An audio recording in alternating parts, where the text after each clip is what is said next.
예, 오늘 새생명 새생활 5과 당신의 고통을 어떻게 해결하는가. 오늘 중요한 제목입니다. 고통을 우리가 어떻게 정의하느냐가 사실 굉장히 중요한 것 같습니다. 고통은 당연히 저희가 살아있기 때문에 오는 거죠. 살아있지 않으면 고통이 오지 않습니다. 그런데 이제 영적인 부분을 보면요, 이 고통은 사실은 분명히 일단은 저희가 그 불신자들이나 새신자들 이전에 저희 자신들을 놓고 본다면요, 다 끝났는데, 요한복음 19장 30절 다 끝났는데 왜 고통이 계속됩니까? 그 부분에 대해서 욥이 하는 중요한 고백이 있습니다. 욥기 3장 25절에 내가 두려워하는 그것이 내게 임하고 내가 두려워하는 그것이 내 몸에 미쳤구나. 그렇죠? 이게 뭔가 두려움이 있는 겁니다. 저희들한테 불안함이 있는 거죠. 그래서 특징이요, 이 욥을 봐도요, 여러분 1장을 보시면 나오잖아요. 잔치를 하고 끝나면은 자녀들은 다 퍼져서 자고 있는데 홀로 자녀의 수대로 계속 제단을 쌓았어요, 욥이. 물론 하나님을 경배하는 것도 있겠지만 자녀들이 예배를 잘 안 드리니까 이 화가 언제 미칠지 모르는 두려움도 있었던 거죠. 그렇죠? 자녀들을 수까지 다 포함해서 한다는 것은. 그래서 욥이 실제로 두려워하던 그것, 혹시나 이 행복이 끝나지 않을까, 혹시 이 자녀들과 이 여기에 문제가 오지 않을까, 이제 그런 부분들이 있었던 거죠. 근데 그게 두려움인 것 같지만 실은 두려움 그 너머에는요, 하나님을 믿지 않는 마음이 있습니다. 요한복음 16장 9절에 죄에 대하라 하면 그들이 나를 믿지 아니하며, 예, 하나님을 결국은 못 믿는 거죠. 그 부분에 대해서. 그래서 이제 그런 근본적인 부분이 있다는 사실 우리가 이해를 하고요. 그러면 우리가 이걸 어떻게 해야 됩니까? 사실은 요새 계속 나오는 메시지에 따르면요, 그 내가 두려워하는 부분에 사탄의 망대가 계속 세워지는 거예요. 저기 지금 참 감사한 게, 저기 장하산에 그 전에 굉장히 큰 돌탑이 저쪽 정상 쪽에, 그리고 이제 사람들 이제 운동하는 쪽에 이제 두 개가 있었거든요. 그거를 나라에서 무너뜨렸어요. 사람들이 수시로 그냥 돌만 있으면 거기다가 이제 쌓는 거예요. 왜냐, 근데 그게 거기가 이제 그 무장의 길이 생기면서 비가 와서 혹시 쓰러지면 사고가 나니까 그걸 없애버렸는데, 사람들이 한 번은 더 세웠어요. 근데 그걸 또 없애버리더라고요. 그러니까 영영 사람들이 이제 못하는데, 불안하니까 하나씩 쌓는 거 아닙니까? 자기 소원 따라서 이렇게 하나씩 망대를 쌓습니다. 사람들이 마치 그 돌탑을 쌓듯이. 그런데 우리에게 언제 그 두려움이 끝나냐면요, 그 부분에 실제로 이 복음의 말씀으로 이 망대가 세워지면요, 우리가 그 부분이 귀신, 이제 세상 표현으로 귀신같이 끝나는 것들을, 그것도 단번에 끝나는 것들을 우리가 체험할 수 있는 것이 여러 가지가 있습니다. 저 같은 경우는요, 학생 시절에 제가 고촌에 살았고 저희 학교가 저기 성북구에 있는 안암동이잖아요. 버스 타고 지하철 타고 한 2시간 정도 걸렸거든요. 근데 제가 2학년 때인가 3학년 때인가 너무 피곤한 거예요. 그러니까 어느 정도냐, 너무 그냥 막 거의 그냥 반 좀 정신이 좀 나간 상태로 학교까지 가서 겨우 이제 가서 과실이나 이제 동아리방에 가서 소파에 누우면요, 그 이석증 걸린 것처럼 소파 위에서 막 몸이 막 도는 거 있죠. 막 그러고 집에 오면 막 가위가 눌리는 거죠, 매일 밤. 너무 고통스러운데 사실은 이게 해결이 안 되는 거예요. 근데 그 부분을 놓고 계속 말씀 갖고 싸우는데 어느 날 사탄하고 딱 대면해서 한번 이겼거든요, 말씀으로. 제가 그날 이후로 한 번도 가위를 눌려본 적이 없습니다. 그러니까 하나님께서 결국은 뭘 하길 원하시는 거냐면요, 실제로 말씀으로 우리 안에 망대가 세워지게 하는 것이 하나님의 가장 중요한 목표라고 할 수 있습니다. 그럼 반대로 말하면요, 우리 현장에 있는 사람들에게도 내가 도움 줄 수 있는 것도 굉장히 많겠지만 그 사람의 그 현장에 맞게 말씀의 망대가 세워지도록 도와주는 게 굉장히 중요한 거예요. 그래서 사도 바울이 2년 동안 사역한 에베소 현장에서 떠날 때, 누가 와서 바울을 대신할 수 있겠습니까? 이 사도행전 20장의 앞부분을 보면요, 얼마나 그 간절한 마음으로 너희를 위해서 기도하고 또 아무것도 그 탐하지 않고, 그런데 결론에 있는 게 사도행전 20장 32절에 있어요. 지금 내가 여러분을 주와 및 그 은혜의 말씀에 부탁하노니 그 말씀이 여러분을 능히 든든히 세우사 거룩하게 하심을 입은 모든 자 가운데 기업이 있게 하시리라. 그러니까 말씀께 맡기는 거거든요. 그래서 제가 오늘 아침도요, 우리 교구에 힘이 없으신 나약한 우리 성도분이 계시는데 막 불안하고 막 악몽을 꾼다고 연락이 왔어요. 그래서 제가 이 말씀 읽으시고 확인하시고 묵상하시고 수시로 하시라고 제가 보내드렸어요. 그리고 이번 주에 참 하나님께서 저한테 이 제목을 주시고 주셨던 현장이, 저희 교회 권사님이 이제 비즈니스를 하시다가 만난 분 한 분이 이제 아버지가 이제 임종 가까이 되신 거예요. 그래서 뭐 예배를 드려달라, 말씀을 전해달라 이제 그런 요청을 받았는데, 그래서 근데 제가 월요일 날 아침에 제가 교구 캠프를 하는 날이라서 좀 수요일 날 가도 되겠다 싶어 수요일 날 오전에 가겠습니다 했는데 월요일 날 새벽에 연락이 오네요. 이분이 이제 그 의식이 없다고 왔다 갔다 하신다고. 그래서 제가 고민하면서 그래 생명 구하는 게 캠프인데 거기 가는 것도 캠프지. 그래서 그날 아침에 가는데 한양대까지 2시간 걸려서 갔어요. 가서 가보니까 이제 검사도 해야 돼요. 그래서 17,000원 내고 제 돈 주고 17,000원 주고 검사하고. 근데 막상 병원 앞에 그거 가니까 뭐라고 하냐면 직계 가져가면 못 들어간대요. 너무 황당한 거죠. 거기까지 2시간 걸려서 가서 돈 내갖고 뭐 기름값 들이고 돈 내고 거기 갔는데, 그래서 하는 게 뭡니까 그러면서 성경책을 프론트에다 놓고 이제 서 있어서 기다렸어요. 그랬더니 너무 상황이 딱했는지 위에 간호사들이 올라오라서 올라갔는데, 이 어르신이 사실은 전혀 하나님 안 믿는 분이셨거든요. 근데 너무 약에 취해갖고 막 고통스러운 표정만 짓고 앉아 계신 거예요.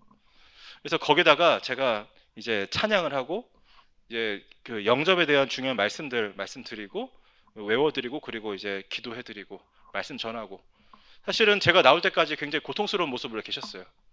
그래서 이제 가족들에게 말씀을 드렸지만 영 마음이 편치가 않은 거죠. 거기다가 뭐 지금 직계 가족들 아니면 못 들어가는 거 확실하게 봤으니까 제가 다음에 가도 뵙기 어렵잖아요.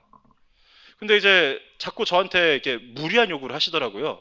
그러니까 영적으로 맞지 않는 요구들을 하시더라고요. 왜 쥐푸라기 하나 잡는 심정으로. 왜 목사라는 사람이 뭐 영상 통화를 해주면 뭐가 나을 것 같아갖고. 그래갖고 제가 권사님한테 말씀을 드려갖고 정리를 했어요. 그랬더니 이분이 따님이 전화를 하셨더라고요. 그래서 제가 설명을 드렸죠.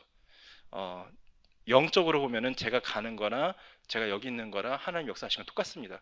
저희는 현장을 봤으니까 기도하니까 요 구절들을 계속 읽어드리되 기준은 아버님께 들려드리는 게 아니라 우리 따님이 지금 마음에 누리시는 기준을 가지고 이거를 계속 누리시면서 들려주시면 된다고.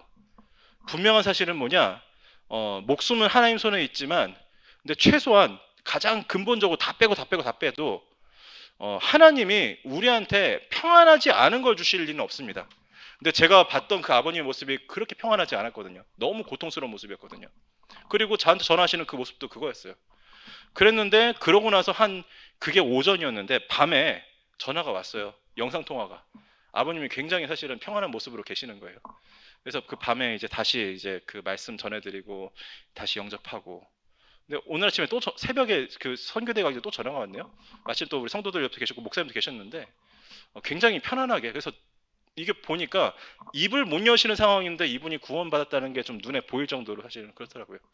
그래서 결국은 뭐 아버님은 이렇게 구원을 받으시고 이제 소천을 하시겠지만, 물론 소천 안 하신 분 제가 소천하시라 말하는 건 아닙니다. 근데 그런 소천을 하기 높으시니까. 그런데 더 중요한 부분이 그 따님한테 있지 않는가. 이분이 타교단 교회를 다니다가 오랫동안 교회를 안 다니셨는데 그분 표현이 그렇더라고요. 내가 오랫동안 기도응답 못 받고 있었는데 그 권사님 만난 이후로 모든 기도 응답받고 있었다고 그러더라고요. 그러니까 그분한테 하나님 계획이 있겠죠. 그래서 참 고통을 어떻게 해결하는가라는 결론에 사실 제가 말씀 다 드렸는데요. 여기 넘겨주시면요, 우리 본문에 베드로서 5장 7절이 사실 제일 중요하지 않습니까? 너희의 염려를 다 주께 맡기라. 이는 그가 너희를 돌보심이라. 자, 우리가 만약에 저한테 있는 재산 뭐 100억 없지만 그거 맡기라고 하면 어렵잖아요. 그렇죠? 예를 들어서 이게 인간적으로. 그리고 뭐 진짜 우리한테 굉장히 소중한 자녀 맡기라고 할 때 솔직히 맡긴다고 하지만 마음으로 잘 안 맡겨지는 게 저희들 인지상정 아닙니까? 그런데 하물며 아니 예를 들어서 빚을 해결해 준다고 맡기라 그러면 얼마나 쉽겠습니까? 그렇죠? 그런데 고통 맡기는 게 그렇게 어려운 일일까? 정말 우리가 한번 생각해 봐야 될 중요한 부분입니다. 우리가 맡긴다는 게 그냥 뭐 던져버리는 게 아니라 정확하게 말하면은 이제 이 맡긴다라는 본질은요. 여기 이게 아까 그 말씀하고 연결되는데요. 이 복음의 말씀이 이 부분에 대한 유일한 답이다라는 걸 내가 확실하게 붙잡을 때 내가 고통에 잡히지 않고 고통을 말씀에 맡기는 거잖아요. 그렇죠? 그 부분이 우리에게도 너무 확신 있게 와닿아서 누려지고 또 현장에도 전달될 때 하나님께서 역사하신 부분이 있을 것 같아요. 예, 우리 이번 주에 제가 가끔씩 우리 담임 목사님 바쁘셔서 못 가실 때 제가 가는 데 중에 한 군데가 우리 오지수 권사님 계시는 소사 보건소인데 이번 주에 제가 이거 들고 왔거든요. 보건소 직원들한테. 근데 참 실감 나더라고요. 보건소 직원들 앉혀놓고 이제 당신의 고통 어떻게 해결합니까? 라고 하는데 확신 있게 이 말씀을 드렸어요. 아니 우리가 제사 맡기라고 하면 어렵지 않습니까? 근데 고통 맡기는데 그게 뭐가 어렵습니까?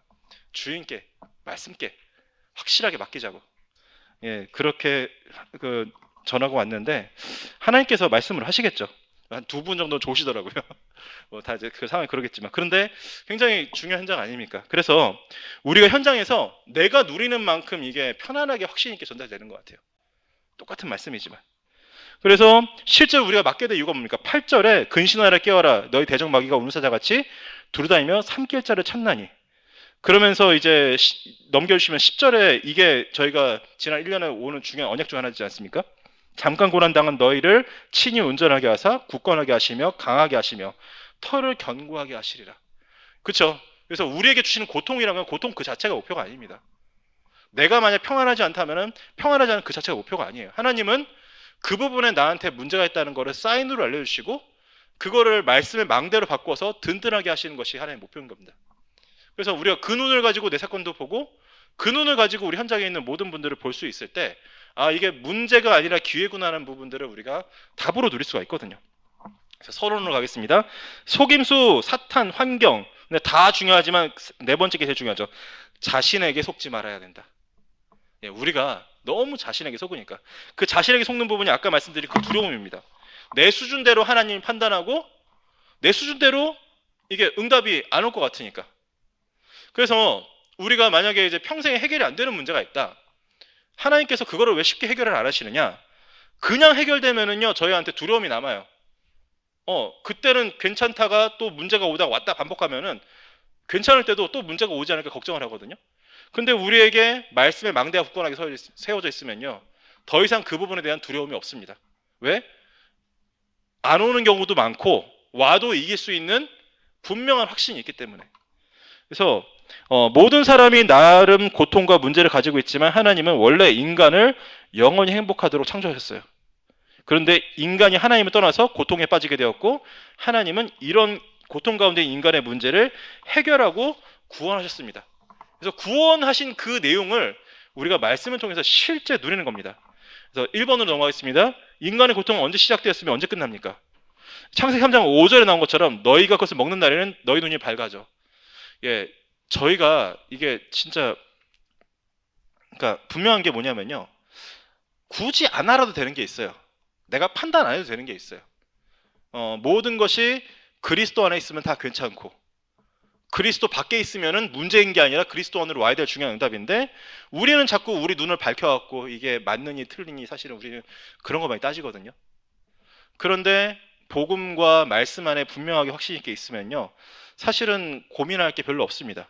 그래서 이번 주 저희 강단 말씀이 사실은 저는 너무너무 은혜로웠던 이유가 뭐냐 하면은 저희 교회 지난 1년의 여정 동안 저한테는 그 말씀이 기준이었습니다. 예배 드리기 전에 갈등이 있거든 해결하고 와라. 그러니까 너무 확실한 거예요. 너무 확실한 거야. 근데 그게 해결이 안 되면은 목사라고 여기 서 있을 자격이 있겠습니까? 하나님께서 역사를 하시는 거죠. 그래서 그게 너무 분명했기 때문에 저한테는 뭐 진실이 뭐 어떠다 맞다 틀리다 그런 게 하나도 안 중요했어요. 그게 너무 확실했기 때문에. 그래서 우리가 막 판단할 게 많지가 않습니다. 복음으로 딱 명확하게 되면은 근데 여기에서 하나님 같이 된다는 거는 끊임없이 내가 하나님처럼 판단한다는 거거든요. 언제 끝납니까? 15절에 이 여자의 후손이 머리를 박살낸 것을 가지고 내 문제 끝낼 수 있고 현장의 모든 문제 끝낼 수 있을 때 비로소 끝난다고 우리가 사실을 말할 수 있죠. 그래서 두 번째는 누가복음 10절, 19절, 31절에 나오는데요. 여기에 제가 25절, 26절 써놓은 부분이 그러니까 이 고통 가운데 있는 상태 그리고 그 사이에 넘을 수 없는 웅덩이가 있어갖고 갈 수가 없어요. 저쪽에서도 이쪽으로 올 수 없고 이쪽에서 저쪽으로 갈 수가 없습니다. 이미 생명 안에 완전히 구속된 자가 죽음으로 갈 수가 없고 영원한 멸망에 처한 자가 이제는 돌아올 수가 없어요. 그러니까 이 시간표가 오기 전에 우리가 응답을 받는 거죠. 그래서 진짜 제가 어르신께 여러 번 말씀드릴 때마다 계속 말씀드리는 게 임종이 다가왔다고 생각하는 게 상식적인 상황이니까 모든 종교에서는요 공로를 쌓고 뭘 잘해서 조건을 가지고 구원을 이렇게 만들어 가거든요. 근데 하나님은 조건이 없으십니다. 죽기 직전이라도 믿으면 바로 천국 갑니다. 그거가 사람들이 안 믿어지는 거예요. 그거를 얼마나 고상하게 표현하지 아십니까? 제가 전도사 때 임마누엘 서울교회에서 사역할 때 강남에 두 군데 망대를 세워놓고 그때 당시에 이제 신학생들을 데리고 캠프를 많이 다녔어요. 그 친구들 지금 다 목사가 됐는데, 근데 어느 날 그 친구들과 같이 청담동에 있는 성당을 들어갔는데 너무 조용한 거예요. 그래서 그냥 우리 구경했죠. 근데 본당 들어가니까 여러분, 그 화요일 아침에 낮에 꽉 차요. 1,000명 넘게 사람들이 앉아 있어요. 근데 이제 마치 설법하듯이 신부가 저기 단상에 서 있는 것도 아니고 앉아갖고 책상을 놓고 얘기를 하는데, 하나님께서 아마 그걸 듣게 하신 것 같아요. 뭐라고 얘기하고 있었냐면요, 우리가 개신교 성도들을 볼 때 우리 천주교인들은 구원의 확신이 없는 것처럼 느껴지기도 합니다. 그런데 그러면서 강조를 하는 게, 왜 유목사님 최근에 핵심인지 어딘지 말씀하시면서 성례 말씀하셨거든요. 우리에게는 성례와 성체 이제 그런 부분이 있습니다. 그러니까 아니, 하나님은 은혜이기 때문에, 사랑이기 때문에 믿으면 지금 당장 구원을 줘버리는데, 이 천주교와 종교들은 뭡니까? 이 성례, 성체 그런 걸 가지고 평생을 질질 끌고 가는 거예요. 질질. 그러고 나서 나중에 확인해라 이제 그런 식인 거죠. 그러니까 이게 얼마나 다릅니까? 우리가 정말 무조건 그리스도 믿으면은 오늘 평안이 임하고 오늘 이 고통이 끝난다. 예, 확신을 가지고 오늘 현장에서 승리할 수 있을 줄 믿습니다.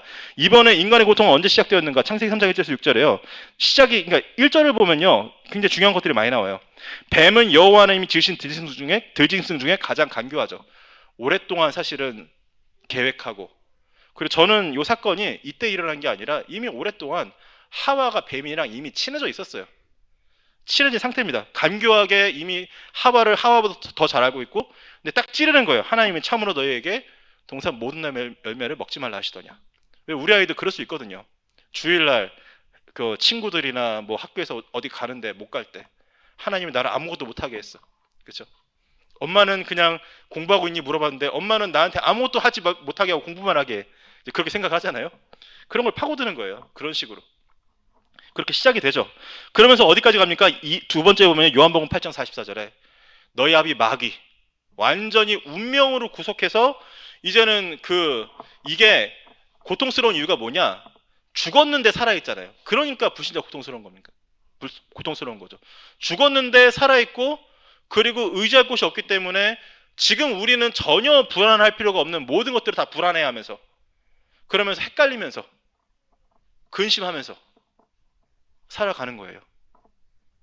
제가 제 인생 생각하니까요, 진짜 근심할 거 생각하면 한두 가지가 사실 아닌데, 복음 분명하고요. 그 다음에 하나님 내 인생을 전도자로 끌고 가신 거 확실하기 때문에 그냥 하나님께 냅두고 가는 거지. 야, 이거 일일이 다 걱정하면 사실 어떻게 되겠습니까? 그런데 이 요한복음 8장 44절의 이 운명은요, 심지어는 숨쉬고까지도 사실은 저주가 될 만큼 근본적인 심각한 문제라는 거죠. 3번에 보면요, 에베소서 2장 1절에서 2절에 죄와 허물로 죽었다. 확실하게 죽었다. 죽은 상태에서 공중것에 잡은 자에게 붙잡혀서 이 세상 풍조를 따르고 불순종의 아들들 가운데서 역사하는 영에 완전히 잡혀갔고, 그러니까 이제 아까 제가 처음 말씀드린 것처럼 두려움과 하나님을 믿지 못하는 마음과, 그리고 우리 자신들에게 뭡니까? 말씀께 그 고통을 맡기지 못하는 이 불신앙들이 계속해서 오는 겁니다. 그래서 사도행전 10장 38절에는요, 뭐가 중요합니까?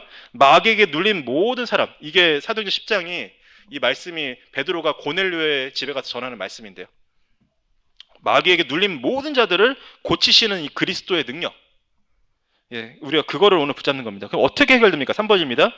요한일서 3장 8절에 죄를 짓는 자는 마귀에게 속하나니 마귀는 처음부터 범죄함이라. 우리가 분명히 마귀에게서 떨어져 나왔고 전혀 상관이 없는데도 우리가 오늘 이 고통을 가지고 하나님을 믿지 못한다면은 우리 자신들을 끊임없이 마귀에게 속한 것처럼 내어주는 결과가 되어버리는 거죠. 그놈은 우리를 취할 수도 없는데 우리가 자꾸 우리 걸 내주는 거예요. 그러면서 우리 스스로 고통스러워하고, 하나님의 아들이 나타나신 것은 이 마귀의 일을 멸하시는 권능으로 지금 우리에게 임하셨다는 사실. 예, 힘있게 우리가 말씀으로 선포할 때 하나님께서 역사하실 줄 믿습니다. 그래서 어떻게 해결됩니까? 이번에 요한복음 14장 6절, 너무 중요한 건요, 다른 길이 아니라 하나님께로 가는 길, 하나님 만나는 길. 우리는 다른 길을 찾으니까 계속. 제가 지나간 드라마인데요, 재벌집 막내 아들이라는 드라마가 있었어요. 보니까 대충 봤거든요. 다 본 것도 아니고 대충 봤거든요. 근데 참 드라마가 얕다고 느껴지는 게 거기 주인공이 막 이런저런 활약을 해요. 근데 그 친구 실력이 아니라 그냥 그 친구가 미래를 살다 온 사람이기 때문에 드라마 안 보신 분 이해가 안 되죠. 미래를 살던 친구가 다시 인생 2회차로 돌아온 거예요. 그러니까 이제 그거에 맞게 이게 뭐를 짜 맞추는 거죠. 진짜 실력이 아니라. 이제 그거를 보니까 굉장히 사실은 좀 뭐랄까 이게 드라마가 이제 재미가 없어지더라고요. 어느 순간부터. 우리는 지금 언제 이 주식이 터질 거냐, 언제 부동산이 터질 그런 게 아니라 하나님 만나는 길, 하나님께로 가는 길. 복음이 왜 답이 안 됩니까? 오늘 내 목표가 하나님께로 가는 거, 하나님을 내 인생의 주인 삼고 내가 그분의 그 인대 속에 들어간 게 내 길이 아니기 때문에 오늘도 나에게 이 복음이 답이 안 되는 거예요. 그러면은 우리가 현장에서 만나는 그 사람들의 그거를 바꿔줘야죠. 다른 게 필요한 게 아니라 하나님 만나는 거다. 우리 일단 하나님 만나자. 예. 근데 하나님은 지금 마음을 두드리고 계시는데 누구든지 문을 열면은 들어와서 함께 하신다. 우리가 그거를 누리는 겁니다. 그래서 3번에 베드로는 3장 18절에 그리스도께서도 단번에 죄를 위하여 죽으사 죄인으로서 불의한 자를 의인으로서 불의한 자를 대신하셨으니 이는 우리를 하나님 앞으로 인도하려 하심이라. 육체로는 죽임을 당하시고 영으로는 살리심을 받으셨으니. 단번에 해결하신 그 제사장의 그 비밀을 오늘 우리가 확실하게 체험하고 또 현장에 전달하기를 간절히 기도합니다. 4번입니다. 당신의 고통은 어떻게 해결됐습니까? 이사야서 53장 5절에서 6절에 그가 찔리시고 상하시고 채찍을 맞으시고 죽으심으로 우리의 모든 고통과 우리의 모든 저주를 해결하셨다는 거. 그래서 이 십자가를 우리가 바라볼 때마다, 그런데 그 십자가는요 사실은 하나 우리가 분명히 알아야 될 게 뭐냐면요, 아름답지가 않습니다. 피가 철철 흐르고요. 그 다음에 이번에 저희 부활절 작품 만드는데 우리 민석이가 십자가를 굉장히 이렇게 뭐랄까 그 십자가 정확하게 하면 그림이 예쁜 게 아니라 십자가를 그린 마음이 너무 예뻐서 민석이가 이번에 받은 상이 이제 베스트 십자가 상이거든요. 근데 어떻게 해놨느냐, 예수님을 이렇게 그려놓고 몸을 이렇게 꾹꾹 둘러싸놨어요. 예, 그거는 우리 마음이죠. 속옷이라 입혀놨겠습니까? 수치를 준 게 우편데. 예, 온몸에 나심이 다 드러나고 이렇게 피 철철 흘리면서 그 십자가가 아름답지가 않아요. 그러니까 우리가 나 중심, 육신 중심에 있으면요, 그 십자가 바라보는 게 내키지가 않는 거예요, 저희가. 근데 그 십자가를 바라보는 건 뭡니까? 그 피를 바라보는 게 아니라 내 상태가 그렇게 비참한 상태라는 거 우리가 직시하는 거 아닙니까? 오늘 그 그리스도가 아니면 내가 살 수 없다는 그거를 직시하는 거예요. 오늘 우리가 이사야서 53장 5절 6절을 보는 거는, 그러니까 계속 우리 강단에 나온 것처럼 그 십자가가 아니면 살 수가 없는 그 부분에 내가 들어가서 내가 거기 연합되는 거죠. 거기서 내가 죽었고 내가 다시 사는 그 응답. 그래서 이번에 마태복음 8장 15절 17절, 저희 지금 언약의 말씀입니다. 17절에 이는 선지자 이사야를 통하여 하신 말씀에 우리의 연약한 것을 친히 담당하시고 병을 짊어지셨다함을 이루려 하심이라. 예, 다 끝났습니다. 그래서 다 끝난 증거를 가지고 오늘 현장에서 많은 성도들을 도울 수 있는 은혜와 축복을 우리가 확인하기를 간절히 기도합니다. 3번에 그래서 여기 문장으로 나오는데요, 예수님을 영접하고 하나님의 자녀가 되었는데도 이런 고통이 있는 것은 이미 내 것이 아니다. 예, 내 것이 아니죠. 그거는 뭐냐, 현장을 향해서 우리를 이렇게 각성을 시키는 거예요. 현장을 향해서. 그리고 지금 우리가 여전히 이 현장 속에 있음을 느끼게 하시는 거예요. 예, 암에 걸렸는데 아프지 않은 게 문제 아닙니까? 뭐라도 사인이 와야 우리가 좀 신호를 받고 하죠. 그런 거죠. 그래서 이미 해결된 것이기 때문에 이 고통은 굉장한 시작이 된다. 저는 굉장히 이 부분이 마음에 이렇게 안심을 얻었고요. 제가 이번 주에 저는 사실은 이렇게 주간에 모든 말씀들 가지고 이렇게 이런저런 사역을 하는데 학원 보고만 가지고 이제 그 현직 교사들 사역을 하거든요. 근데 거기서 굉장히 이번 주에 로마서에서 저한테 굉장히 안심했던 말씀이 뭐였냐면요, 로마서 11장 12절입니다. 들어보세요. 이게 지금 바울이 이스라엘 사람들에 대해서 얘기를 하는데 바울이 9장 서두에 뭐라고 하냐면요, 내가 십자가에서 끊어질지라도 이 사람들을 구할 수 있다면 내가 그렇게 하기를 원한다. 그만큼 유대인들을 사랑한다는 거예요. 그들하고 싸우려는 게 아니라. 근데 그 유대인들에서 정체성인데 뭐라고 하냐면요, 로마서 11장 12절에 그들의 넘어짐이 세상의 풍성함이 되며 그들의 실패가 이방인들의 풍성함이 되거든 하물며 그들의 충만함이리요. 이게 뭡니까? 우리는요, 넘어지고 실패하고 해도요, 다 그게 증거가 됩니다. 예, 우리의 부족함 머물지 않고 우리의 고통이 뭡니까? 다 현장을 향한 풍성함이 되는 거예요. 근데 이게 지금 그러면은 아싸 그러기 때문에 계속 넘어지고 계속 아프자는 거냐? 그게 아니라 그 다음이 중요하죠. 하물며 그들의 충만함이리요. 아니 우리가 넘어지고 고통당해도 이게 풍성해지는데 하물며 우리가 충만하면 어떻게 되겠습니까? 현장이 뒤집어질 줄 믿습니다. 그래서 우리가 그거를 진짜 언약으로 붙잡고 이제 가는 거죠. 자, 5번에 그래서 다시 아까 처음에 나왔던 그 본문으로 갑니다. 너희 염려를 다 주께 맡기라. 예. 뭐 그렇게 썩어 빠진 그 당장 버려야 될 그거를 내가 계속 들고 다니겠습니까? 빨리 버려야죠. 그래서 다 맡기는데 이게 육신적으로 버린다고 버려지는 게 아니라 말씀께 그거를 맡겨버릴 수 있는 은혜와 축복을 누리길 바랍니다. 그래서 갈라디아서 2장 20절이 저희의 시작입니다. 이 피 묻은 십자가, 냄새나는 십자가, 너무 처절한 그 십자가에서 나 또한 죽었고 거기서 나도 살았다. 오늘 그 십자가를 바라보면서 시작하기 뭐라고요? 그러면서 이제 마지막에 요한복음 2장 1절에서 11절에 뭡니까? 그래서 여기에 중요한 부분이 5절에 뭐라고 하십니까? 너희에게 무슨 말씀하시든지 그대로 하라. 손님으로 오신 그 예수 그리스도를 주인으로 모실 때 하나님께서 사실 역사가 있죠. 그러면서 이제 9절에 보면 뭐라고 합니까? 연회장은 몰라요. 그런데 물 떠온 하인들은 알더라. 하나님이 우리에게 그 응답을 주시는 거예요. 세상 사람들은 다 모를지라도 심지어는 우리가 같이 우리가 돕는 그 사람도 이 응답이 뭔지 모르고 지나갈 수 있어요.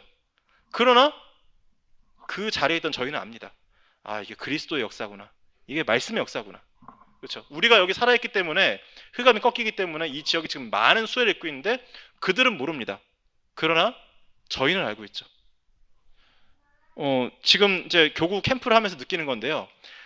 진짜 그전 같으면은 이게 이런 것들이 레이더망에 잘 안 걸려요. 근데 우리가 교구 캠프를 한다고 하고 또 이제 미추홀고에다가 이제 딱 망대를 꽂아놨더니 막 사건들이 막 계속 드러나는 거예요. 이번에 빌라왕 여러분 막 1000채씩 빌라들 막 해갖고 막 사기치는 인간들 있잖아요. 거기에 사기 입은 사람이 자살을 했는데 그 사람이 국가대표 출신이더라고요. 근데 또 미추홀고에서 또 일어난 일입니다. 그리고 좀 저쪽 영종도에 보니까 우리나라가 아직 뭐 교회들을 이렇게 팔아서 이렇게 왜냐면 교회가 이렇게 아름다운 건물들이 많이 없으니까. 근데 저 영종도 구석에 그 해변가에 있는 교회당 하나가 팔려갖고 카페가 됐는데 교회로서는 부흥을 못해서 망했지 않겠습니까? 카페로 너무 부흥해갖고 너무 사람들이 많이 와갖고 지역 주민들이 막 민원하고 난리가 아닌 거예요. 한번 가보려고요. 대체 교회로 망하고 카페로 흥하는 저게 정체가 뭔지. 그런데 이제 그런 게 다 지나갈 건데 캠프하는 중에 이제 모든 걸 보다 보니까 하나하나가 가슴에 박히는 겁니다. 그래서 우리 캠프 같이 하신 분들 같이 이제 보면서 기도하면서 시간표 보면서 가는데 뭐 큰 역사를 바라고 우리가 캠프를 하겠습니까? 우리가 지금 무슨 기도를 하고 어디 가야 되는지 알기 위해서 내 바운더리 안에서 내가 하는 거 하면서 그냥 끝나는 게 아니라 하나님께 질문하기 위해서 하는 거죠. 그러면 세상 사람들은 모르지만 그 인도받은 사람들은 압니다. 물떠온 하인들은 알더라. 그러면서 11절에 뭐라 그러니까 그의 영광을 나타내기에 제자들이 그를 믿으니라. 결국 결론은 뭡니까? 그 믿음이 오는 거예요. 우리한테 말씀을 통해서 모든 것을 누릴 수 있는 그 믿음이 확실하게 우리에게 자리가 잡힐 줄 믿습니다. 그래서 우리가 사역할 때요 너무 감사한 게 이번 주 새가족 할 때도 유목사님이 1강 서두부터 계속 말씀하셨어요. 우리가 많이 설명하는 게 아니다. 말씀 그 자체가 역사할 수 있도록. 그러면서 짧게 하라고 하셨는데 당신은 그날 설교를 길게 하셔갖고 우리는 힘들었는데 새가족 1강이 좀 길었거든요. 그랬는데 진짜 그 말씀 하나로 다 끝낼 수 있는 그 힘과 확신을 이미 가지고 그래서 우리가 이 말씀 전했는데 하나님께서 역사하시지 않으면 어떡하지? 그런 류의 두려움을 갖고 있는 게 아니라 이 말씀만 하면 다 끝난다라는 확신을 가지고 현장에 설 수 있는 그래서 모든 현장에 있는 이 고통의 그 악순환의 고리들을 끊을 수 있는 능력 있는 사역자들 되기를 간절히 기도합니다. 기도하고 마무리하겠습니다. 살아계신 아버지 감사드립니다. 하나님 정말 우리에게 이 귀한 전도학교 시간을 주시니 감사합니다. 이 전도학교 시간이 하나님 우리 모든 현장을 향한 망대가 되게 하시고 하나님 우리 안에 이 세상에 있을 수밖에 없는 모든 고통과 저주에 대한 말씀과 하나님의 빛의 망대가 세워지는 은혜를 누리게 역사하셔서 우리 안에 세워진 그 망대를 현장에 세우고 또 우리가 도와야 될 그 사람들 안에 세울 수 있는 은혜와 축복을 누릴 수 있도록 역사하여 주시옵소서. 살아계신 예수 그리스도 이름으로 기도드립니다. 아멘.